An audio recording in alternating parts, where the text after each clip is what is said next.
Hello, this is Northwest Trains. Today's video is part 11 of the Garden Railway. Now, just to start with, we got some new rolling stock. Now, the basic theme I thought for the railway, I still haven't come up with a name for it yet, is a heritage narrow gauge line. So it's based around an old quarry and slate quarries. Because a lot of there's a lot of slate and stone on it, as you probably know. So I was going to stick with that theme. So we got a little heritage line.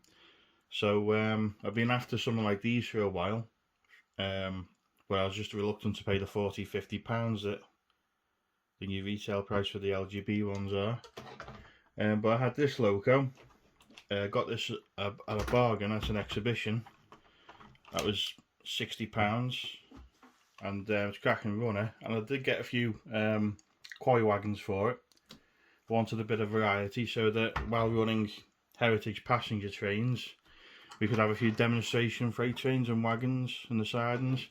So just quickly go through it. While I was on holiday, this is back in August, my dad and brother went to the Carnforth exhibition, and there's a bloke selling a box full of wagons. So there was 8 of these red tippler wagons, 2 of these which I think are kit built because there's no maker's mark on them, and as well as this odd looking tank wagon here was included in the bundle.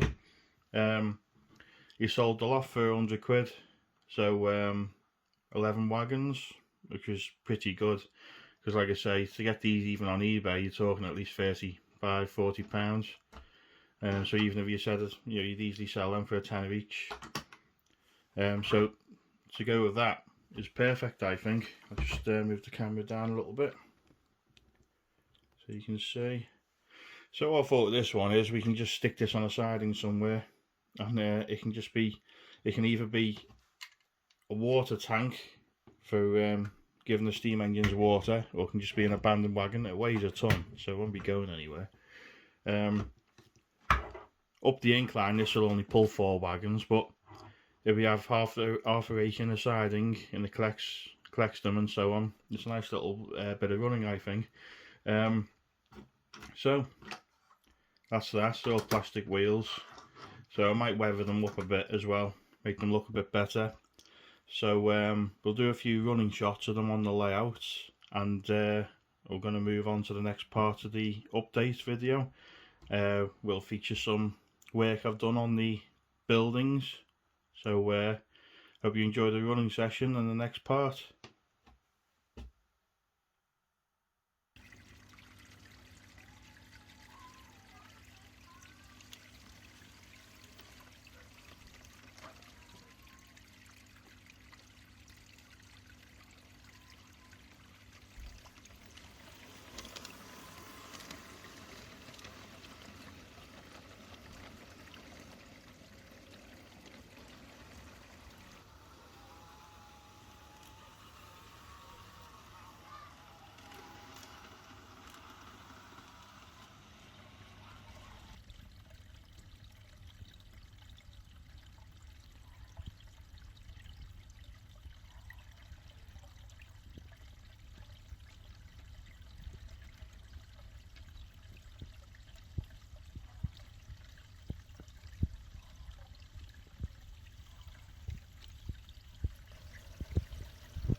I brought the pub building in for a bit of maintenance. Needs a bit of the paint touching up, and also, as you know from my other layouts, so I do like to have lighting, so the garden's no exception. I put lighting in the station halt last year, and a temporary light inside this building. So what I've actually done is I've found some lamps on Amazon. So I've already fitted one there. Just take a look at them. So there's a pack of 5 for 10 quid. So I might use one for or 2 for the station halt as an external light, or even for a workman's hut that I haven't got yet. Basically just going to battery power them just to keep things simple.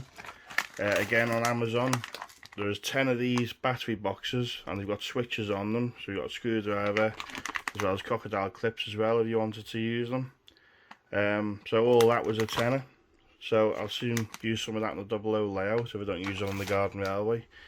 So yeah, nice simple little lights. And I'm going to put 3 on the pub.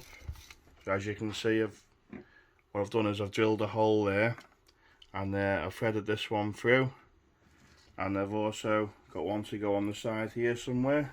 Just zoom out, you can't really, you can just about see the hole there.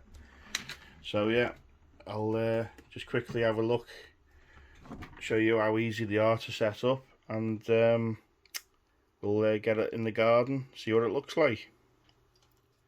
Okay, so just show you how I tested these lights just to make sure they worked. So we've got our battery box with 2 AA batteries in them, and I was a bit sceptical using them at first, but the station halt, I've had the same 2 batteries in that now for 2 years. I know I should really take the batteries out, but I haven't, and they still work just as good. So it's amazing how long they do actually last on there when you're powering up little lights like this. So, and these are Gauge Master, like quick clamps or clips, joining clips. Again, you can use any jointer, you know, the ones that you usually use a little screwdriver to tighten them up. But these are great because you can just literally press on them. Now, usually you'd say black was negative. I mean, these are anodes and cathodes, however they say it. But in this case, when I looked at it, the black wire is the positive. So, honestly, I'm very, very, very, very, very basic when it comes to electrics. So, that's why I opted for battery. And like I say, with it being the garden, I haven't got loads of luxury space to have plug sockets everywhere. Right, so that's our first. Oops, got one popped out here. Just thread that back in. So they're connected up now, easy as that. The back of this battery box, we've got a switch, so it's off at the moment, and we've got a switch on, switch off. So what I intend to do is just stick the battery box inside the pub, and then I can just lift the building up, turn it on when I want to, turn it off. I suppose if we weren't leaving it outdoors, I could have it on the back of the building, but keep it watertight, obviously. So that's my next job now. Thread the wires through, connect them all together. I'm going to actually have 3 lights on this one battery box, so we'll see what they're like. I think they should be fine. So yeah, I'll be back in a sec. Okay, I've drilled the hole, I've poked the wires through, and I've been using this CT1 clear. It's quite an expensive sealant to buy, but anything outdoors I've been using it off of the garden railway for sticking the people down, and basically putting the buildings together and everything with. And once it's gone off, it's pretty solid. It's one of the best sealants, cum adhesives you can buy, really, because you can bond bricks together and all sorts with them. So just leave that there to settle. So yeah, once that's gone off, I'll tip the building back over again. We'll see how we're going to sort the wires out and put them all together. So it should be easy enough. So again, I'll be back in a bit. It's not the most professional bit of wiring going, but what I intend on doing is sticking this into the doorway, and this while going along the floor here, so it'll be in the view of the windows. So just basically, like we said earlier, just 2 batteries, flick a switch.